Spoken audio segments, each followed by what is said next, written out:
Next question देखो, ये बढ़िया सवाल है, ये पढ़ना था। कहा गया जी फोर्थ प्रोपोर्शन ऑफ ए, सी और बी सी, मेरे भाई यहाँ डी है। भाई मेरे एक बात बताऊं, जब भी तुम्हारे सामने यहाँ ये चार संख्या में, इसको कहते हैं फोर्थ प्रोपोर्शन।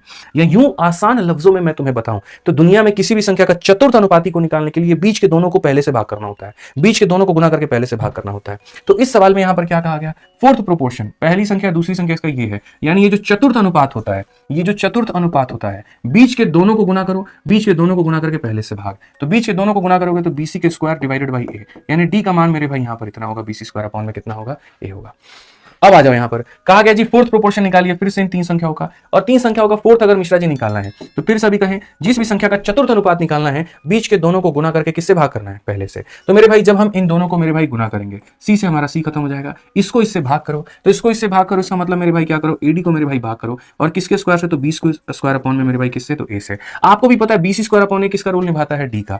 तो मैं बोलूंगा ये हमारा एडी है और यहाँ पर ये हमारा डी है, खत्म कर दीजिए, आंसर कितना आएगा, तो आंसर ये आएगा। ऐसा नहीं है कि मैं इसको वैल्यू पुटिंग से नहीं बना सकता, बट भाई मैं इतनी सिरदर्दी लूं ही क्यों जब मेरा सवाल 2 लाइन में बन गया तो।